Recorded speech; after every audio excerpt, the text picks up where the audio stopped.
કારણ કે જ્યારે ગોગામેડીના ગોગાજી ચૌહાણ સાથે ખેમલદેના લગ્ન થયા ત્યારે વચન અનુસાર પાબુજી ખેમલદેને 100 સાંઢણી ભેટમાં આપવાના હતા. પણ જ્યારે આવું ન થયું ત્યારે એ દિવસથી ખેમલદેના સાસરિયા એમને મેણા મારવા લાગ્યા અને આ વાતની જાણ ખેમલદે પાબુજીને કરી દીધી.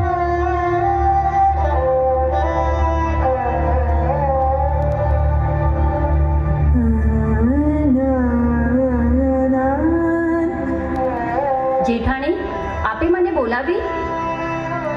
અરે આવો આવો ખેમલદે, આવો. શું છે કે આજે હું ગણતરી ભૂલી ગઈ છું, તો જરા એમાં મને મદદ કરજો ને. દાસી, કે તો જરા 99 પછી શું આવે? 100. અને 101 પહેલા શું આવે? 100. સવારથી મેં કેટલી સોપારી તોડી? 100. અને આપણી પાસે ગાયો કેટલી છે? 100. અને ઘોડા? 100. અને સાંઢણી? અને સાંઢણી કેટલી છે? તમને ખબર છે ખેમલદે? હું કહું 0. કારણ કે તમારા કાકાશ્રી આજ સુધી એક પણ સાંઢણી ન આપી શક્યા. કેમ? શું થયું? સાંઢણી આવી કેમ નહીં? આકાશ ગળી ગયો કે પછી જમીન ખાઈ ગઈ? સાંઢણી પહોંચી નહીં કે પછી તમારા કાકાશ્રીની એટલી પહોંચ જ નથી? કોની પહોંચ કેટલી અને ક્યાં સુધી છે એ આ પાબુ બરાબર જાણે છે. કાકા સાહેબ, તમે અહીંયા?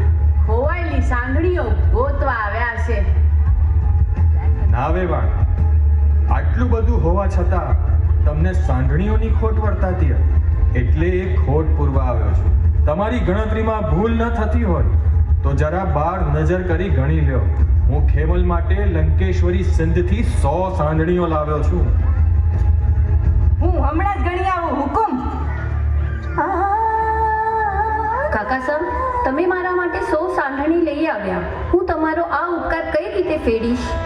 બેટા ખેમલ, બાળપણમાં મેં તને વચન આપ્યું હતું તો એ મારે પૂરું તો કરવું જ પડે ને.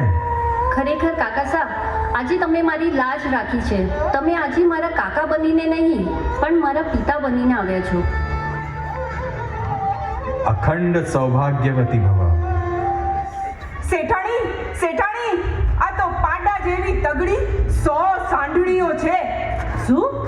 પૂરી 100 છે? હા હા, પૂરી 100. હું તો 2 વાર ગણી આવી. 1, 2, 3, 4. એ પાછી ભૂલી ગઈ. એ હાલ હાલ લીલુડી, ફરીથી ગણી લઉં. 100 સાંઢણીઓ.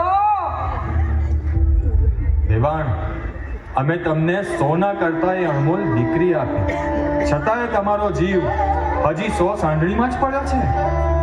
આપણા શાસ્ત્રો કહે છે, યત્ર નાર્યસ્તુ પૂજ્યન્તે રમન્તે તત્ર દેવતા, યત્રૈતાસ્તુ ન પૂજ્યન્તે સર્વસ્ત્ર ફલઃ ક્રિયા.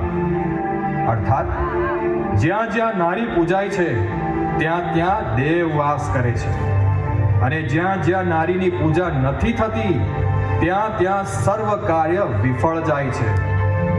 આ વાત જેટલી જલ્દી સમજો એટલું સારું છે.